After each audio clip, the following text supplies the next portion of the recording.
If you're going to meet with a financial advisor and you haven't done so before, you may be wondering what to expect. I'm going to share a 6-step framework with you. It is used by leading professional bodies. Different advisors and practices do have different approaches, but this should give you a good insight. So step number 1 is the initial meeting. It's an opportunity for you to meet the advisor, get a sense of who they are, whether they're somebody you'd like to work with, what's their experience, are they independent, are they restricted, what are they licensed to advise on. It's also an opportunity for them to get to know you as well. So where you at, what are you looking for advice on, etc. Typically today, it's done online via video con and there's no cost associated. If you're happy to progress with them, you then move on to step 2, and there's usually some paperwork signed in between. They're then going to conduct the fact find at step 2. They're going to ask you a bunch of questions. So have you got savings, investments? Do you have a will? Is it valid? What protection or insurances do you have in place? What do your pensions look like?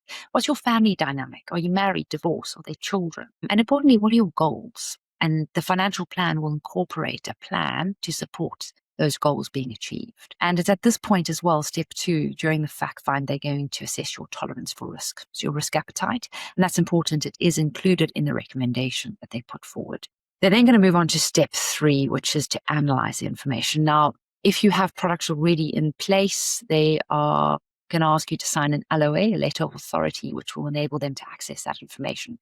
So they're analyzing information from the conversation had, plus information held with current providers. They're then going to move on to step 4 and put forward a recommendation. And the recommendation is put forward in a written document known as a suitability report. And it's an overview of the advice that they're rendering. So it might include things like, and this is just for illustrative purposes, we recommend you put £100 into investment X to save toward your eldest child's tertiary education. It could be that they recommend you increase your life insurance. It's a conversation. So make sure that once you've got the suitability report, typically you want to talk through that with them and make sure you understand it and you're comfortable with it. If you are comfortable to move forward, they're going to move to step 5, which is implementation. And it's really as what it says on the tin. They're going to take the suitability report and implement that advice.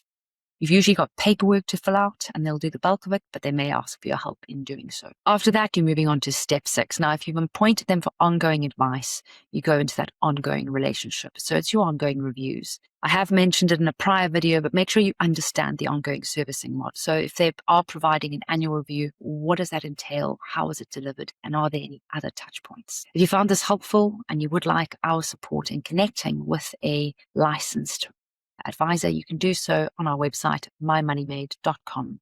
You go to step 3, which is act, and you can action it there. Thanks for watching. Please like and subscribe for more. Thanks.